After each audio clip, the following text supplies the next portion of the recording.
kita dengar dulu kondisi terkini situasi COVID di Kecamatan Bulutaba. Saya berikan kesempatan Pak Kapus. Ya, terima kasih atas waktu dan kesempatan yang diberikan. Assalamualaikum warahmatullahi wabarakatuh. Selamat pagi, salam sejahtera untuk kita semua. Salam Om Swastiastu.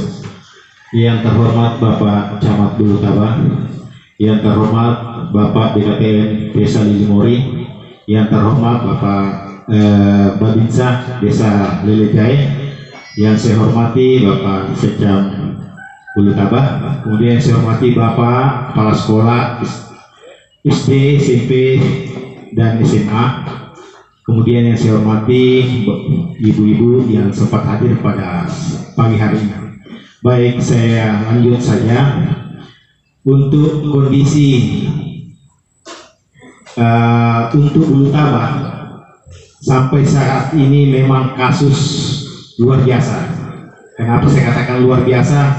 Karena dari sebelumnya Bulutaba ini selalu setiap pengiriman sampel kami ke kabupaten, ke lab baik Makassar maupun Donggala, selalu Bulutaba yang terbanyak. Kenapa saya katakan begitu? Karena itulah bagaimana kita ini Bulutaba berapa bulan kemarin ini memang kasusnya melonjak. Iya. Dan ada beberapa desa yang ada di Bulutaba yang memang kasusnya sudah lebih dari sampai 10 orang ke atas dalam satu desa. Kalau sudah lebih dari 10 orang itu berarti itu sudah dikatakan sudah zona, bukan lagi zona kuning, termasuk zona merah kalau sudah di atas 10 kasus. Bahkan sudah berapa yang kemarin sudah warga kita yang sudah meninggal juga. Itu yang terpapar itu. Jadi Bulutaba ini memang sudah kasusnya sudah lumayan sekali banyak. Iya. Jadi alhamdulillah juga seimbang, artinya yang terpapar hampir sama dengan yang sembuh juga. Artinya masih bisa disembuhkan. Kecuali yang betul-betul parah betul kemarin yang memang karena sudah lansia atau karena umur, ya itulah yang kemarin ada 2, kemarin 1, kemudian sebelumnya ada di Lelejai, berarti sudah ada yang 1 Kerape. Jadi sudah yang meninggal 3 untuk Bulutaba. Yang selainnya itu sudah ada yang isolasi mandiri tapi sudah dinyatakan sembuh. Jadi kemarin kami mengirim lagi sampel, tinggal menunggu hasilnya 1-2 hari ini. Jadi untuk Bulutaba kondisi COVID sekarang ini kita masuk urutan dari puskesmas itu urutan keempat dari semua puskesmas. Iya, Pasangkayu, Rondomayang, Matanya itu yang teratas. Jadi untuk Bulutaba ini ya kita termasuk antara 4 dan 5 dari tingkat puskesmas karena kasusnya sudah lumayan banyak. Jadi saya minta kepada kita pemerintah setempat bagaimana kerjasamanya, karena kalau kami saja kesian dari kesehatan ya terutama kita sudah prosedur juga sudah sedikit, bahkan kita yang kemarin juga karena banyak tenaga kita yang terpapar juga, kami ada 6 orang termasuklah saya mantan COVID-19 14 hari diisolasi di puskesmas Pak. Kenapa saya isolasi di kantor? Karena saya pikir supaya tidak terlalu banyak yang datang menjenguk. Kalau di rumah kan banyak, mana sahabat, mana teman-teman, mana keluarga. Jadi saya ambil inisiatif. Jadi saya di kantor 14 hari berkurung. Ya, jadi saya mantan alumni COVID-19. Jadi memang tidak main-main Pak namanya COVID. Luar biasa Pak, sakit. Jadi jangan kita bilang COVID tidak ada. Ada Pak. Jadi tolong kita bagaimana memperbaiki kita punya protokol kesehatan. Jadi secara untuk tatap muka di sekolah kami juga belum bisa artinya mengiyakan karena ini harus ranahnya 01, artinya pertemuan di kabupaten. Kalau sudah dari kabupaten sudah ada regulasi untuk membuat tatap muka di sekolah, ya baru kita kan cuma mengikut dengan kabupaten. Tidak bisa kita harus Bulutaba sudah bisa tatap muka full untuk di sekolah. Jadi kita hanya menunggu juga dari rekomendasi dari kabupaten. Karena ini semua yang terlibat Karena di sekolah itu ya kita tidak tahu, karena sekarang ini COVID-19 ini tidak pandang umur, semua diserang. Apalagi varian baru yang sekarang ini tidak pilih umur. Iya, karena varian baru sudah masuk di Bulutabak. Jadi untuk sekarang ini kita sudah artinya kita sudah berdampingan dengan COVID, sudah hidup berdampingan dengan COVID, Pak. Bukan lagi artinya dari luar yang kita jaga-jaga, sudah ada virus di dalam di desa kita. Jadi tinggal bagaimana untuk protokol kesehatan supaya kita perbaiki. Nah, sekarang ini masih ada yang reaktif masih dirawat. Nah, inilah kendala kita yang kemarin, karena di Kabupaten juga Pasangkayu sebenarnya kita kalau sudah bergejala berat itu sebenarnya di puskesmas tidak bisa dirawat, Pak. Tapi karena kendala di Pasangkayu full, semua tempatnya full, kemudian terkendala adalah oksigen. Jadi bagaimana kita merujuk sedangkan kabupaten bilang full, terpaksa kita ambil inisiatif untuk rawat saja di puskesmas. Nah, maunya kita itu yang di puskesmas itu hanya gejala ringan, tidak bisa merawat yang berat, Pak. Iya, cuma itu alasannya kabupaten karena full. Kemudian ada tempat yang disiapkan adalah ruang PSC, itu juga biasa full. Itu hanya gejala yang ringan saja. Kalau yang berat di rumah sakit, cuma rumah sakit isolasinya, tempat ruang isolasinya itu terbatas. Nah, itu. Jadi kita juga sebelum mau ngirim pasien itu harus konfirmasi dulu. Jangan kita langsung mengirim pasien, tidak bisa, Pak. Kita di Pimpong. Jadi harus dikonfirmasi dulu kabupaten kalau siap untuk dikirim, baru kita kirim. Nah, Palu juga begitu. Palu dia bilang ada kosong, tapi pasti dia bilang full, karena dia jaga-jaga juga, dia punya daerah banyak sampai membeludak sampai pasar tenda. Nah, jadi kemarin itu ya sempat ada satu lagi yang dirujuk karena gejala ringan, tapi memang dia harus butuh O2, jadi makanya kita rujuk. Kemarin kita sampai kewalahan oksigen, kami kirim isi oksigen 3 tempat sebentar saja, hitungan jam saja kalau sudah ada sesak, Pak. Dalam satu tabung itu paling kalau betul-betul sampai 3 liter dikasih, tidak cukup 1 jam satu tabung itu, Pak. Bagaimana kalau sesak yang betul-betul parah bisa sampai dalam 1 hari 3 tabung bisa dihabis. Nah, kalau kita terbatas dengan O2, inilah kendalanya kita di sini.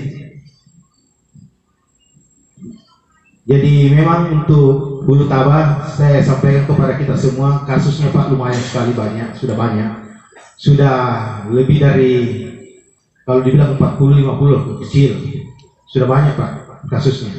Cuma memang ada yang gejala ringan, ya masih bisa diatasi, artinya isolasi di rumah, kecuali dia ada sesak baru kita bantu dengan O2.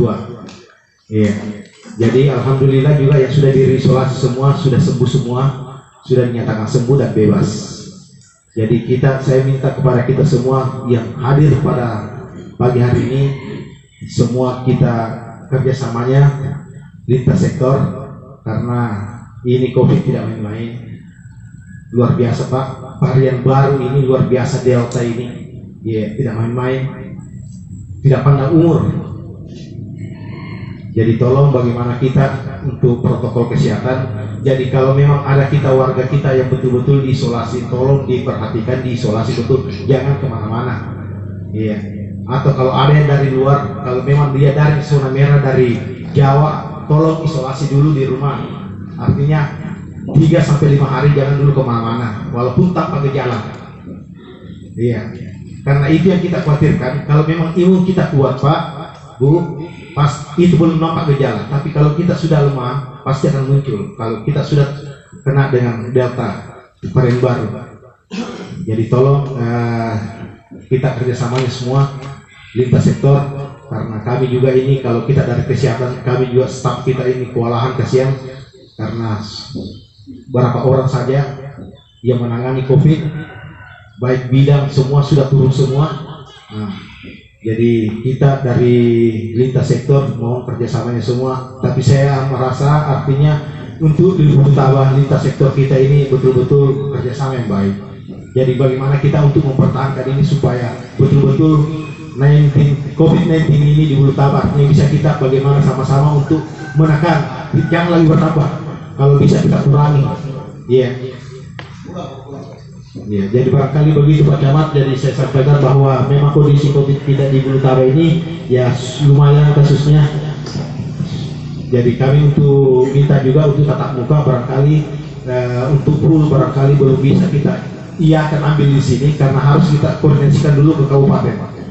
Iya, karena ini yang kita apalagi kalau ada sekolah yang betul-betul tidak prokesnya di situ tidak lengkap. Kalau yang SMP kemarin tadi kalau dilaporkan semua dia punya sudah lumayan standar.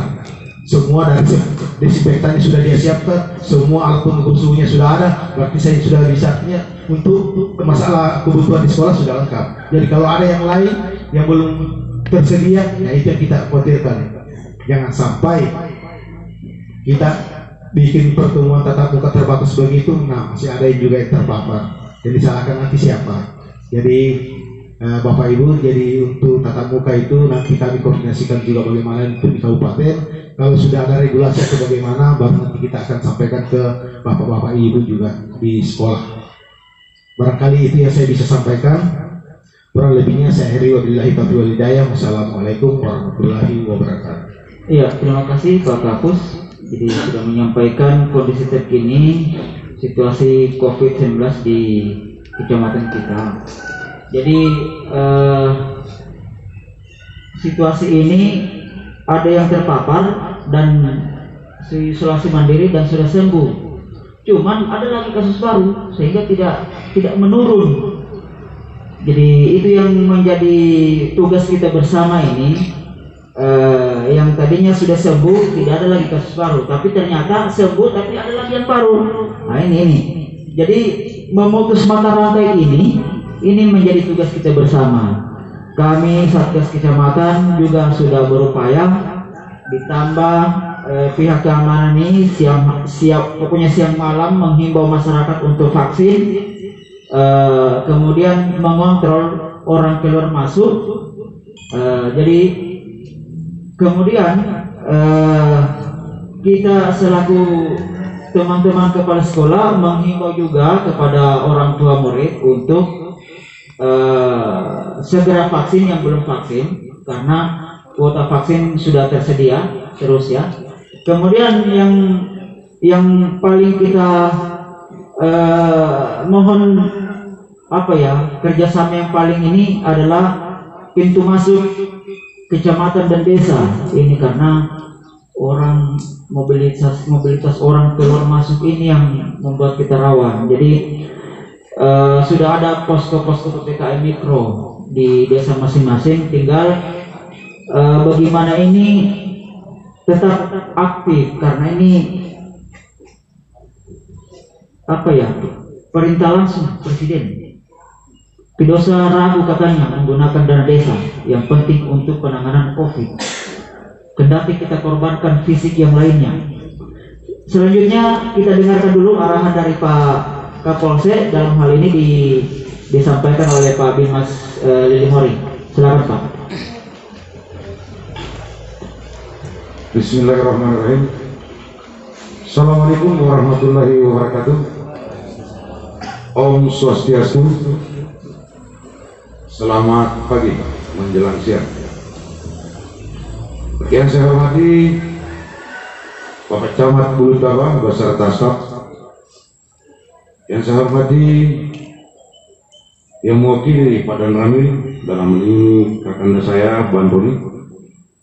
Yang saya hormati Kepala Puskesmas Kecamatan Bulutara, dan saya hormati Pak Sekda Bulutara dan seluruh Bapak Guru, Ibu Guru, dan para kepala desa dan semua yang sempat hadir pada pagi hari ini. Yang saya hormati pula dan saya banggakan.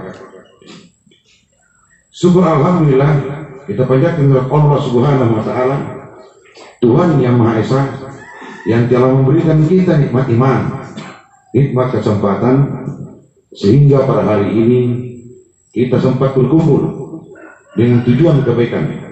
Mudah-mudahan apa yang kita lakukan bersama ini kita sepakati bersama, mudah-mudahan ini berkah insya Allah Subhanahu wa taala. Amin ya rabbal alamin. Sebelum saya lanjut, saya menyampaikan permohonan maaf kepada pimpinan kami yaitu Kapolsek Baras. Bukannya tapi Pak Camat tidak menghargai undangan yang disampaikan, seyogianya beliau harus hadir. Namun baru tadi pagi saya ditelepon mewakilkan saya karena ada pertemuan sangat penting di Pasangkayu. Sebelum beliau berangkat ke Pasangkayu, jadi perintahkan kalau tidak salah sekarang beliau berada di Bukit Harapan di air terjun, dan setelah dicek karena ada kegiatan besok Pak Camat akan langsung ke Pasangkayu dan rapat di Pasangkayu bersama seluruh unsur pimpinan Polres Pasangkayu. Itu. Terus yang kedua, izin kami dari pihak keamanan selalu berpedoman dengan keputusan pemerintah. Apapun itu keputusan pemerintah, maka kami Dimas dari TNI Polri dan pemirsa ini kami tunduk dan patuh untuk melaksanakan dan mengawal perintah itu.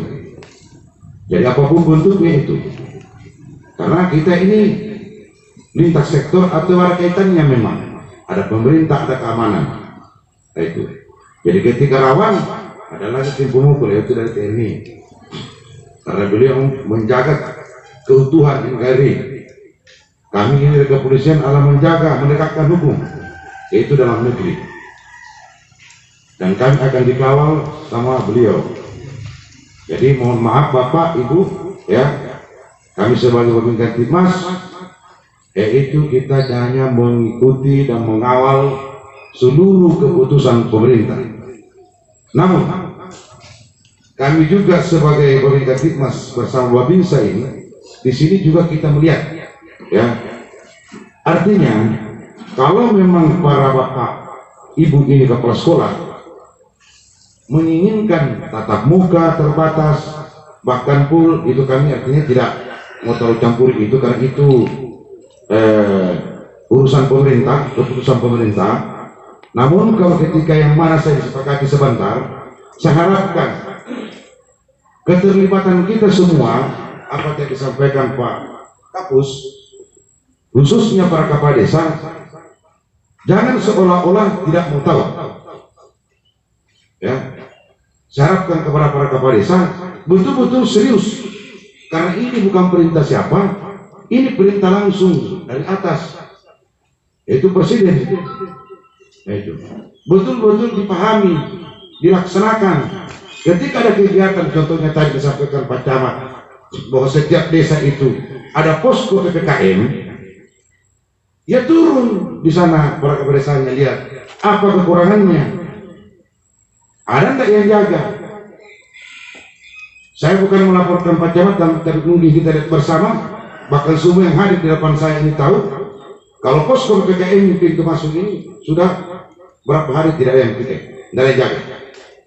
Bagaimana boro-boro sekarang kita melakukan itu pertemuan bebas dan seterusnya, sementara kita tidak ada kerjasama?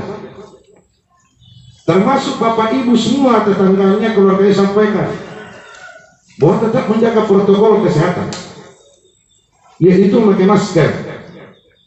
Jangan setiap hari Jumat, setiap saya berada di pos itu, alasannya lupa. Apakah tidak malu sarung tangan di bawah? Masker pembagian gratis. Jadi saya harapkan kepada bapak ibu, mari kita dewasa bersifat orang tua. Karena sampaikan seperti terkadang kita ini kembali bersifat anak-anak. Karena selalu diingatkan, ini mohon maaf, saya agak keras bicara, karena berapa kali dan berkali-kali saya temukan.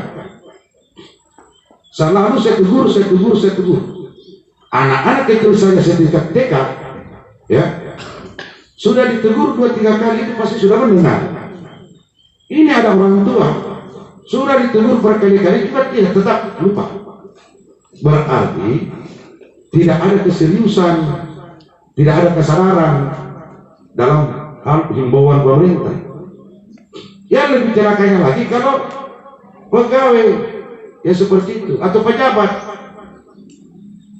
bagaimana masyarakat mau patuh protokol kesehatan kalau pemerintahnya saja tidak patuh, pegawai negerinya tidak patuh, para pejabat-pejabat desa tidak patuh.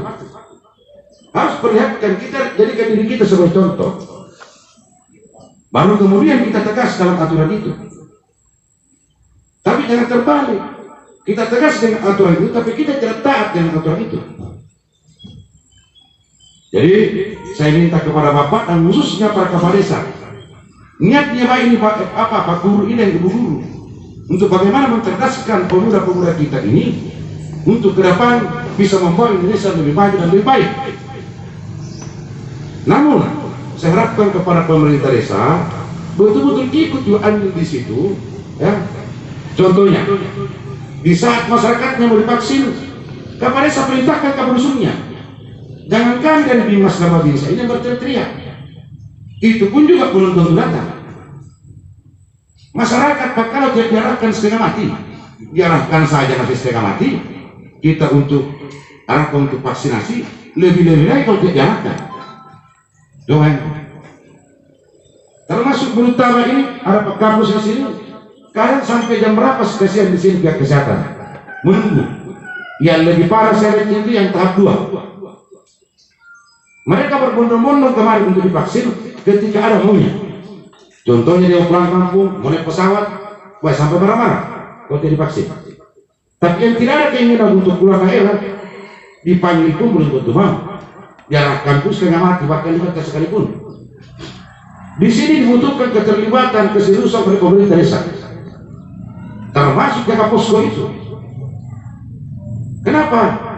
Tujuannya adalah bagaimana supaya kita terbebas dari COVID-19, yaitu tahap protokol kesehatan. Tujuannya supaya kemudian hari anak-anak kita ini bisa sekolah dengan baik seperti sedia kala. Orang tua kurang bebannya karena membeli pulsa dan seterusnya, guru juga tidak setengah mati. Mudah-mudahan kita doa bersama, tapi berdoa saja tidak berusaha juga tidak ada gunanya, Pak. Harus kita berusaha sambil berdoa. Karena sebaliknya pula berusaha dan berdoa juga tidak ada gunanya. Maka harus beriringan. Ini berkali-kali terus seperti ini. Bagaimana tidak meningkat?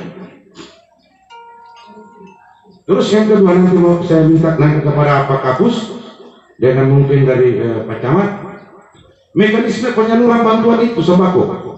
Ini ada kaitannya Bapak ya. Karena ketika kita taat, ikuti aturan dengan sebenarnya, mudah-mudahan kita tidak lama seperti ini. Supaya Bapak Guru ini, Ibu Guru tidak terlalu repot dalam mengajar. Bagaimana mekanisme penyaluran itu? Penyaluran yang terpapar COVID-19. Apakah ditunggu hasilnya? Keluar itu tes swab atau setelah rapid antigen? Kalau memang itu sudah rapid antigen, berarti wajib hukumnya kepada kepala desa mengeluarkan anggaran untuk memberikan bantuan isolasi. Dengan tujuan supaya dia tidak kesana kemari berkeliaran. Karena ketika berkesana kemari berkeliaran, berbaur, yang tadinya 1 positif menjadi 10. Ini betul diperjelas supaya kami juga dari TNI Polri ini tidak setengah mati. Karena terus terang kita juga mau bikin laporan, kita mendata. Jadi saya minta tolong kerjasamanya Bapak Kepala Desa, Pak Kepala Dusun yang sempat hadir, termasuk Bapak Ibu Guru semua ini. Minta tolonglah, artinya mari kita kerjasama dengan baik. Mungkin saya sebagai Wabil Katimas cukup sekian. Wabillahi taufiq wal hidayah. Wassalamualaikum warahmatullahi wabarakatuh. Ya baik, terima kasih Pak Wabil Katimas.